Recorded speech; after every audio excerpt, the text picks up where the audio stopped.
ಹಾಗೆ ಬೇಗ ಚುನಾವಣೆಯನ್ನು ಘೋಷಣೆ ಮಾಡಿದ್ರು ಅಟಲ್ ಬಿಹಾರಿ ವಾಜಪೇಯಿ ಅವರು. So SM. ಕೃಷ್ಣ ಅವರು ಕೂಡ 6 ತಿಂಗಳು ಮುಂಚೆ ಹೋದರೆ ಒಳ್ಳೇದಾಗುತ್ತೆ ಅಂತೇಳಿ ಯಾರೋ ಅವ್ರಿಗೆ ಕಿವಿ ಚುಚ್ಚಿರ್ತಾರಲ್ಲ ಹೇಳಿದ್ರು, ಹೋದ್ರು.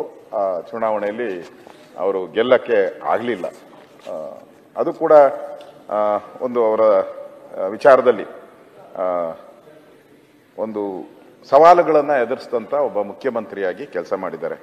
ಇಂಡಿಯಾ ಟುಡೇ ಕೂಡ ಅವ್ರನ್ನ ನಂಬರ್ 1 ಚೀಫ್ ಮಿನಿಸ್ಟರ್ ಅಂತ ಬಿರುದನ್ನು ಕೂಡ ಇಂಡಿಯಾ ಟುಡೇ ಪತ್ರಿಕೆಯಲ್ಲೂ ಕೂಡ ಅವರಿಗೆ ಬಿರುದನ್ನು ಕೂಡ ಕೊಟ್ಟಿದ್ರು. ಒಂದು ನನಗೆ ತಿಳಿದ ಪ್ರಕಾರ ಯಾವುದೇ ರೀತಿಯಾದಂಥ ಒಂದು ಕಾಂಟ್ರವರ್ಸಿಗೆ ಕ್ರಿಯೇಟ್ ಆಗಲಿಲ್ಲ. ನಾನು ಅವ್ರ ಮನೆಗೆ ಹೋದಾಗ ನಾನು ಕೇಳಿದೆ, ಸರ್ ಹೇಗೆ ನಿಮ್ದು ಸಮಯವನ್ನು ಕಳೀತೀರಾ ಅಂತ. ಅವಾಗ ಹೇಳಿದ್ರು, ನಾನು ಈ ಸಂಗೀತ ಈ ಶ್ರೀರಾಮನವಮಿ ಪ್ರತಿ ವರ್ಷ ಇದರಲ್ಲಿ ಬಸವನಗುಡಿಯಲ್ಲಿ ನಡೆಯುತ್ತೆ. ಒಂದು ಆ ಶ್ರೀರಾಮನವಮಿ ಸಂಗೀತಕ್ಕೂ ಅವ್ರು ಮಿಸ್ ಮಾಡ್ತಾ ಇರಲಿಲ್ಲ. ಪ್ರತಿ ವರ್ಷನೂ ಕೂಡ ಆ ಒಂದು ಸಂಗೀತ ಕಾರ್ಯಕ್ರಮಕ್ಕೆ ಹೋಗ್ತಾ ಇದ್ರು. ಅದೇ ರೀತಿ ಮತ್ತೆ ಕೆಲವರು ಕೂಡ ಟೆನ್ನಿಸ್ ಕೃಷ್ಣ ಅಂತೇಳಿ ಅದೊಂದು ಬ್ರ್ಯಾಂಡು ಕೊಟ್ಟಿದ್ರು. ಫಾರಿನ್ ಕೃಷ್ಣ ಅನ್ನೋದ್ ಕಡೆ ಟೆನ್ನಿಸ್ ಕೃಷ್ಣ ಅಂತಾನು ಕೊಟ್ಟಿದ್ರು. ಇವ್ರಿಗೆ ಟೆನ್ನಿಸ್ ಬಹಳ ಇಷ್ಟ. ವಿಂಬಲ್ಡನ್ಗೆ ಪ್ರತಿ ವರ್ಷನೂ ಕೂಡ ಮಿಸ್ ಮಾಡ್ತಾನೆ ಇರಲಿಲ್ಲ. ಇವರು ಆಡ್ತಾ ಇದ್ರು. ಒಂದು ಬಾರಿ ಅವರು ಕಳೆದ ಒಂದು 10 ವರ್ಷದಿಂದ ಇರಬೇಕು, ನನ್ನ ಕರೆದ್ಬಿಟ್ಟು, ನಾನು ಟೆನ್ನಿಸ್ ಅಧ್ಯಕ್ಷನಾಗಿದ್ದೀನಿ, ನನ್ನ ಕೈಲಿ ಸಭೆಗೆ ಹೋಗೋಕ್ಕಾಗಲ್ಲ, ನೀನು ಅದಕ್ಕೆ ಉಪಾಧ್ಯಕ್ಷನಾಗು ಅಂತೇಳಿ ನನಗೆ ಕರೆದು ಅವರೇ ನನ್ನನ್ನು ಉಪಾಧ್ಯಕ್ಷನ ಮಾಡಿದ್ರು. ಅದಾದಮೇಲೆ ಅವರು ಮತ್ತೆ 5 ವರ್ಷ ಆದಮೇಲೆ ಮತ್ತೆ ಕರೆದು ನನ್ನ ಕೈಲಿ ಬರೋಕ್ಕಾಗ್ತಾ ಇಲ್ಲ, ನೀನೇ ಅಧ್ಯಕ್ಷನಾಗು ಅಂತ ಅವರೇ ನನ್ನ ನಾಮಿನೇಟ್ ಮಾಡಿ ಅಧ್ಯಕ್ಷರಾದರು. ಈಗೂ ಅಧ್ಯಕ್ಷನಾಗಿದ್ದೀನಿ, ಅವರು ಅದಕ್ಕೆ ಗೌರವಾಧ್ಯಕ್ಷರಾಗಿದ್ದಾರೆ. ಆಗ ಟೆನ್ನಿಸ್ಗೆ ಒಂದು ಅಂತಾರಾಷ್ಟ್ರೀಯ ಮಟ್ಟದ ಒಂದು ಟೆನ್ನಿಸ್ ಟೂರ್ನಮೆಂಟ್ಗಳಲ್ಲಿ ಬೆಂಗಳೂರಿಗೆ ಬರಬೇಕಾದ್ರೆ ಇವರೇ ಮೇನ್ ಕಾರಣ. ಆ ಥರದ್ದು ಒಂದು 10 ಟೆನ್ನಿಸ್ ಕಾರ್ಯಕ್ರಮಗಳನ್ನು ಮಾಡಿದ್ದಾರೆ. ಇವತ್ತು ಸರ್ಕಾರದಿಂದನೂ ಕೂಡ ಅನುದಾನಗಳು ಕೊಡ್ತಾ ಇದ್ದಾರೆ. ಯಾಕಂದ್ರೆ ಎಸ್.ಎಂ. ಕೃಷ್ಣ ಅವರು ಹೆಸರು ಮೇಲೇನೆ ಹಾಕಿದಿರಿ ನಾವೆಲ್ಲದ್ರಲ್ಲೂ. ಅದು ನೋಡಿದ ತಕ್ಷಣ ಯಾರೇ ಮುಖ್ಯಮಂತ್ರಿ ಇದ್ರೂ ಅದಕ್ಕೆ ಹಣ ಸ್ಯಾಂಕ್ಷನ್ ಮಾಡ್ತಾರೆ. ಸನ್ಮಾನ್ಯ ಸಿದ್ದರಾಮಯ್ಯನವರು 2 ಸರಿ ನಾನು ಹೋಗಿ ಅವ್ರ ಹತ್ರ ಆ ಟೆನ್ನಿಸ್ಗೆ ದುಡ್ಡನ್ನು ಕೊಟ್ಟಿದ್ದಾರೆ. ಯಡಿಯೂರಪ್ಪನವರು ಕೊಟ್ಟಿದ್ದಾರೆ, ಬಸವರಾಜ ಬೊಮ್ಮಾಯಿ ಅವರು ಕೊಟ್ಟಿದ್ದಾರೆ. ಅವ್ರಿಗೆ ಅಚ್ಚುಮೆಚ್ಚು ಆ ಟೆನ್ನಿಸ್ ಕ್ರೀಡೆ ಅನ್ನೋದು ಒಂದು ಅವರ ಅಚ್ಚುಮೆಚ್ಚು.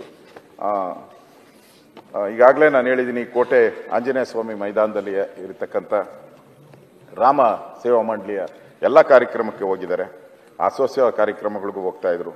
ಇವತ್ತು ನಾವು ಬ್ರ್ಯಾಂಡ್ ಬೆಂಗಳೂರು ಅಂತ ಎಲ್ಲ ಹೇಳ್ತಾ ಇದ್ದೀವಿ, ಬ್ರ್ಯಾಂಡ್ ಬೆಂಗಳೂರು ಅಂತ. ನಿಜವಾಗೂ ಬ್ರ್ಯಾಂಡ್ ಬೆಂಗಳೂರನ್ನ ಸೃಷ್ಟಿ ಮಾಡಿದಂಥವ್ರು, ಅದಕ್ಕೊಂದು ರೂಪ ಕೊಟ್ಟವ್ರು ಯಾರಾದರೂ ಇದ್ರೆ ಅದು ಎಸ್.ಎಂ. ಕೃಷ್ಣ, ಮಾತೇ ಇಲ್ಲ.